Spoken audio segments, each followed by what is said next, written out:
So I never would have predicted it, but it's becoming obvious that the one-hit wonder videos are, for the time being anyway, by far the most popular ones that I've been doing. So give the people what they want. Here comes another one. I got to admit, these are really fun videos to make, just loads of nostalgia. So let's get into it. One Hit Wonders number 3.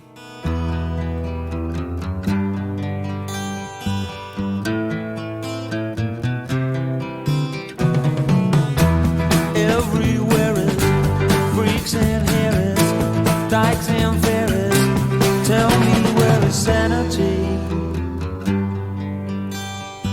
The core of 10 Years After formed all the way back in 1960, and believe it or not, the band still sort of survives today in one form or another. We're not sure exactly what, but band member Rick Lee has promised to debut a new lineup of the group sometime in 2025. But the classic period of 10 Years After would have to be from around 1966 to 1974.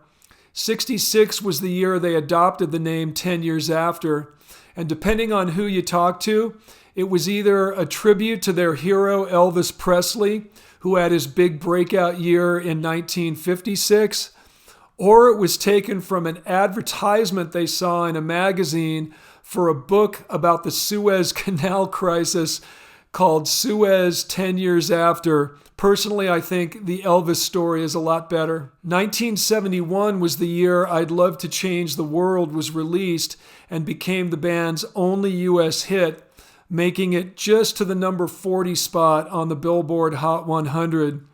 Now, to be fair, the group had scored a top 10 hit in the UK the previous year with Love Like a Man. So I guess technically you could say they were one-hit wonders in 2 different countries, or maybe 2-hit wonders, I don't know. A guy called Matthew Greenwald from AllMusic once wrote of this song, "If there is one song that can describe the overall vibe of the counterculture of the late 60s and early 70s, this may very well be it." I love the contrast between the first 2 verses, sort of a call and response. Verse 1 reminds me of an older person, maybe from the World War II generation, shaking their fist and bemoaning the state of the youth of today. Everywhere is freaks and Harrys, dykes and fairies. Tell me, where is sanity?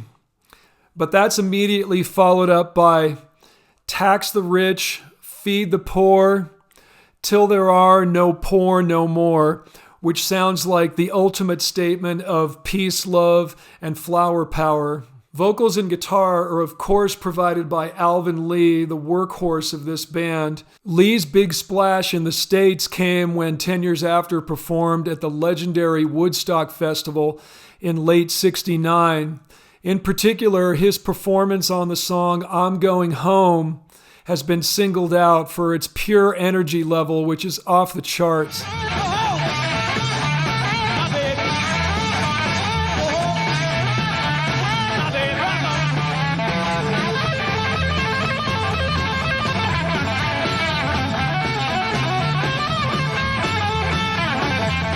You've got the pretty arpeggiated acoustic chords of the intro, and then those great electric lines sprinkled throughout the tune, mostly just E minor stuff, but played with great dexterity and taste.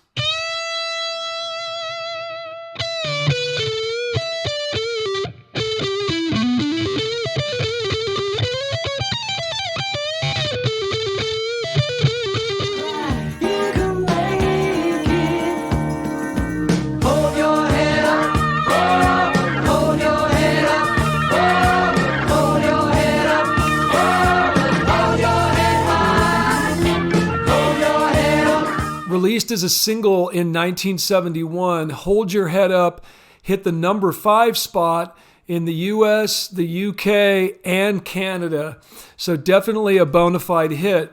However, it was Argent's only song to ever crack the Billboard Top 100, solidifying the group's one-hit wonder status. That said, the group's namesake, Rod Argent, had already scored several hits in the 60s with the Zombies, a band he co-formed in 1961. Tunes like She's Not There, later a hit for Santana, and Time of the Season in 1968. Hold Your Head Up was written by Argent guitarist Chris White, but credited to the songwriting partnership of White and Argent. It's kind of like that Beatle thing where sometimes John would write a song or Paul would write a song, but everything was just credited to Lennon and McCartney. I really like the lyrics here. It's one of those songs that when you see the words written down on the page, it's shocking how minimalistic they are. It's just 2 verses, the second of which repeats, and a simple but inspirational message. And if it's bad, don't let it get you down, you can take it. And if it hurts, don't let them see you cry, you can make it. And I'm sure I'm not the only one who has misheard the chorus all these years. I thought for sure it was hold your head up, whoa, hold your head high. But in reality, he's singing hold your head up, woman, which puts a little twist on things. Now we get the sense that he's giving a little pep talk to his girlfriend or wife, which I think is kind of nice. The album version of this tune is quite long at 6 minutes 15 seconds, but for the single they chopped off nearly half its time. That one clocks in at 3:15, and then there was a third radio edit that brings it in just under 3 minutes. Wow, at what point is it not even the same song anymore? And as always, what did they cut out? The solo. The album version features a lengthy but killer Hammond B3 organ solo played by Rod Argent.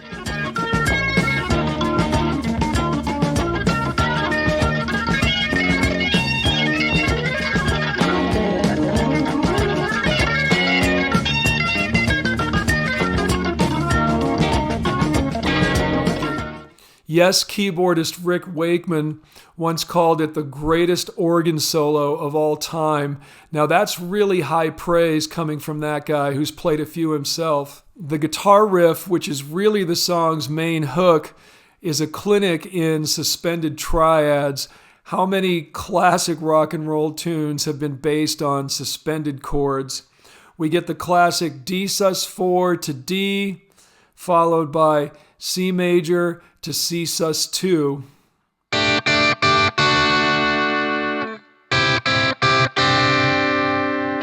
Then back to the D sus4D, a little G major triad, and finally A minor add 9, back to A minor.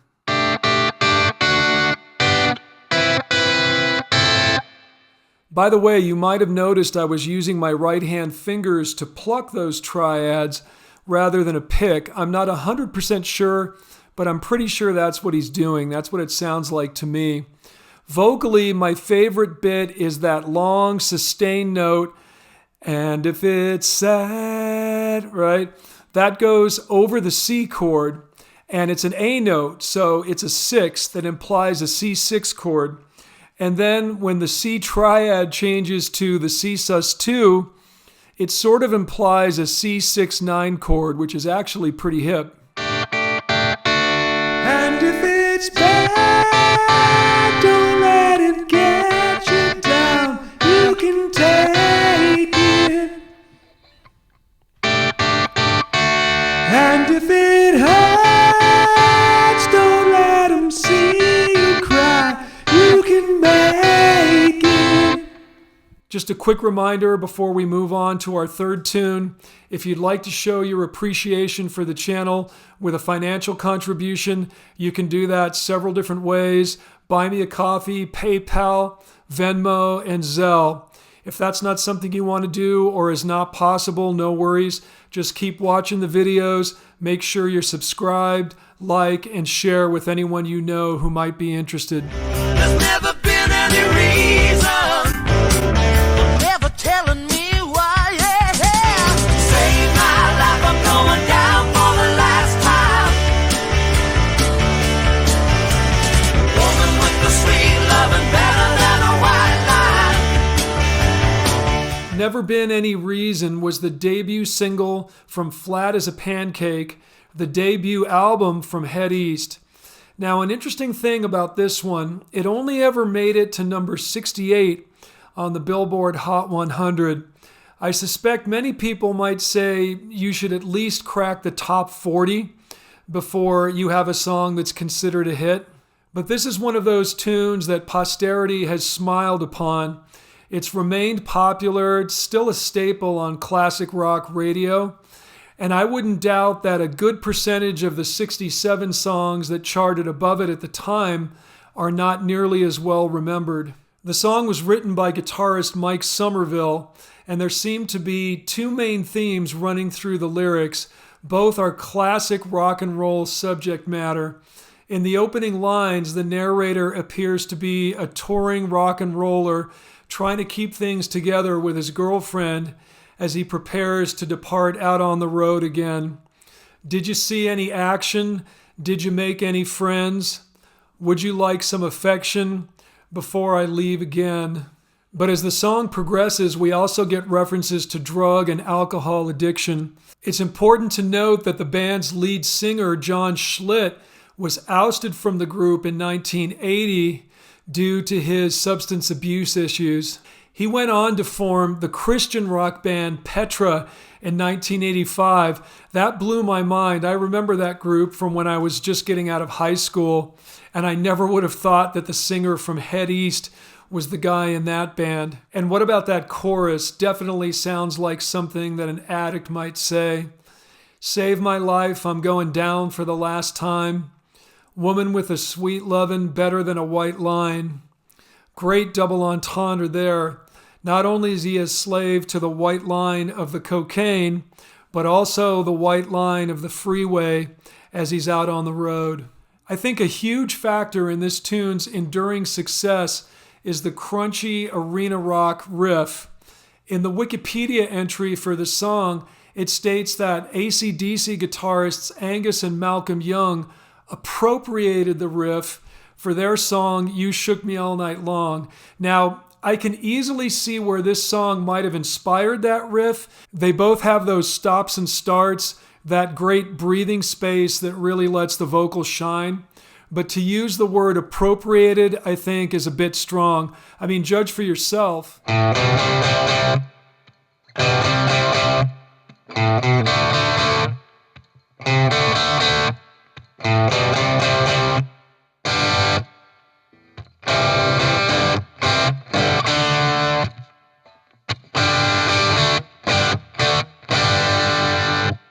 Another cool feature in this one is the double-tracked Mini Moog keyboard solo. Like so many things that happen when involved in any creative pursuit, it was initially an accident. Keyboardist Roger Boyd had recorded two different passes, and when they were doing the mixdown, they forgot to mute one of the tracks, so both of them started playing simultaneously, and they loved the effect so much they decided to go with it.